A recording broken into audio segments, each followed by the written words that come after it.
These are the only exercises you need to stay strong and feel younger even after 50 years old. As we age, things slow down. We stiffen up.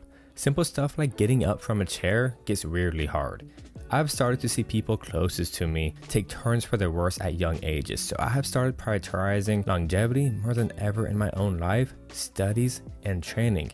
I've seen just how fast our bodies can fall apart if we don't fight back. Here's the biggest trap: believing age is the problem. That is age taking away your strength, that is age taking away your mobility, and that is age taking your ability to get up and down from the ground. That kind of mindset speeds up decline. And the truth is that it's never too late to take back control. Let's break down the exercises I believe are most important for keeping you mobile into your 80s, 90s, and even your 100s. First, we have the squat. We squat every day to sit in chairs, on toilets, or couches. But most people stop training the full range of motion. That's right, mobility is the first thing to go as we age. Being able to squat properly helps your knees, your ankles, your hips, and even decompresses your back. It helps your flexibility, mobility, and the fun part, it even helps digestion. Yes, I'm not lying about digestion.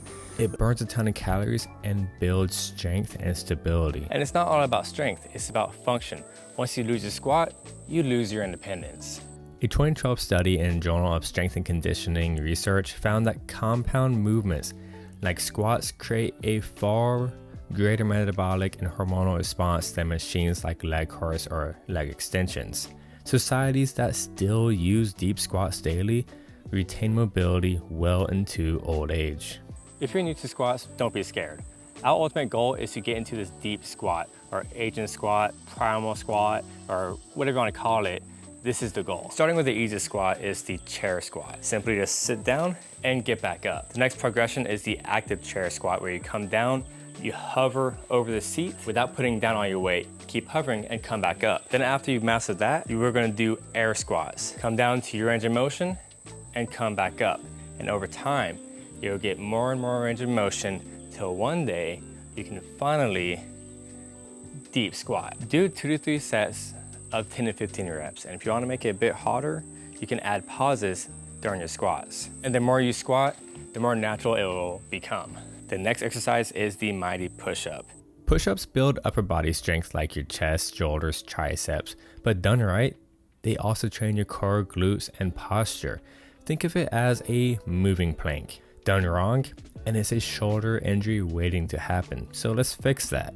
Form, you need your hands right under your shoulders. Your body should be in a straight line, and lower your elbows from a straight line to a 45 degree. Do not flare your elbows. And you need to rotate your hips, flex your glutes, and flex your abs the entire time through the movement. As you come down, you need to open up your chest, squeezing your shoulder blades, and come back up. But of course, if you're new to push-ups, you don't need to start on the ground. We can start with a wall push-up, mimicking this as a wall, so hands flat to the wall. Same thing, come back, squeeze your glutes. Then we can progress to the countertop push-up. Now we move on to the knee push-ups. You wanna make sure you push your glutes through. A lot of people do this. And just like so. Of course, you wanna put your knees on something more comfortable than bricks. Now we can move to the standard push-ups. And if that's easy, we can finally move to the declined push-ups. Start with 3 to 5 sets of 8 to 12 reps. When you're coming down, do it slow. If you can do 3 seconds, that's beautiful. And of course, if you wanna make it harder, increase the pause on the bottom. Push-ups help with real life stuff, like pushing yourself off the ground, carrying heavy bags, and just feeling and looking great. Now we have run and or walk. This one hits the most important muscle in your body, your heart. I'm the president of a running club here in Florida, the Florida Striders Track Club, and I see firsthand on how running and walking can transform somebody from the 80s, 90s, and all the way to the 100s, and even people in the 20s and 30s who don't do anything. It is a transformative movement. One of our members is 95 years old, and he still does 5Ks. A study done in 2014 by Lee stated that runners had a 45% lower risk of death from cardiovascular causes and lived about 3 years longer than non-runners.